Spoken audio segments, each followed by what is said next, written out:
इस वक्त दिल्ली से एक बड़ी खबर आ रही है। आपको बता दें कि दिल्ली में स्पुतनिक वैक्सीन लगनी शुरू हो गई है। कोविशील्ड कोवैक्सीन के बाद दिल्ली में तीसरा टीका दिल्ली के प्राइवेट अस्पतालों में लग रही है।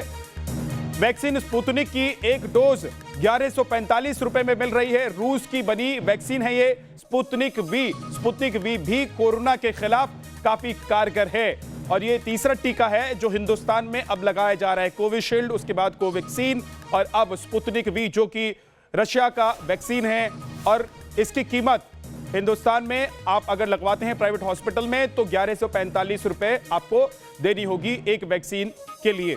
तो दिल्ली में स्पुतनिक वी लगनी शुरू हो गई है। अगर आप स्पुतनिक लगवाना चाहते हैं तो दिल्ली के प्राइवेट हॉस्पिटल में जाकर आप ये वैक्सीन लगवा सकते हैं।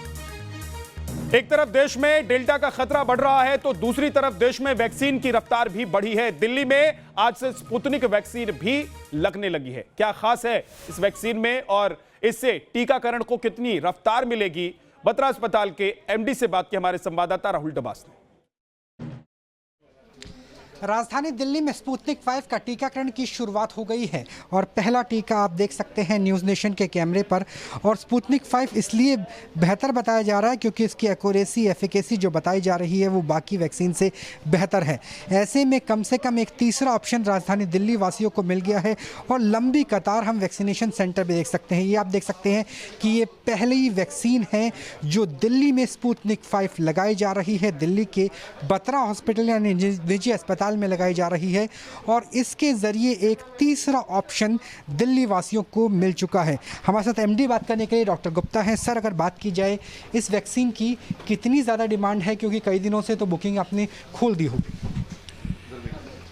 देखिए, ये चूंकि एक दूसरे किस्म की वैक्सीनेशन है और इस वैक्सीनेशन को मैं कहूँगा कि दोनों डोज चूँकि अलग अलग हैं, मल्टीवैलेंट है, बहुत सारे स्ट्रेन को कवर करती है और कॉस्ट भी ऐसी नहीं है जो नॉट अफोर्डेबल हो।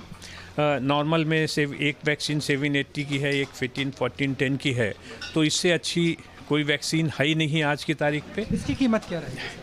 1145 रुपये। ये 995 की इन हाउस हमको मिलती है सरकार के द्वारा।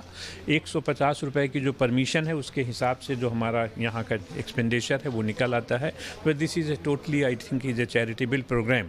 बट इस वैक्सीन की एक खासियत ये है कि ये वैक्सीन एक तो -20 डिग्री में इसको रखना पड़ता है, तो कूल चेन इसका बनाना बहुत महत्वपूर्ण है अगर कूल चेन में कहीं गड़बड़ हो गई तो।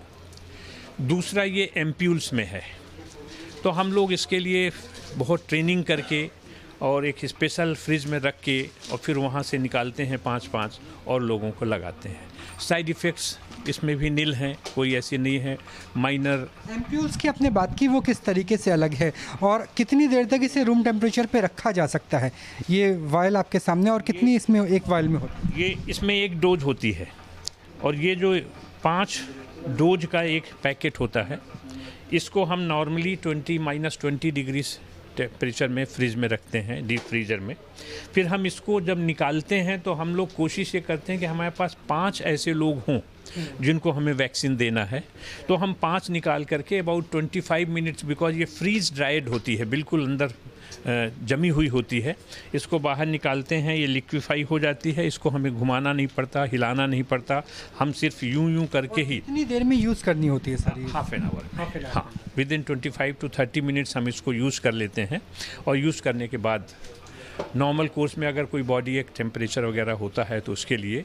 और सबसे बड़ी बात यह है कि इस पे हमने अपने अस्पताल में ही इसके जितने ट्रायल्स हैं स्पुतनिक 5 के, हमारे दोनों ट्रायल यहाँ पर हुए हैं और तीसरा ट्रायल हमारा यहाँ पर चल रहा है। डेल्टा या डेल्टा प्लस वेरिएंट के खिलाफ कितनी कारगर?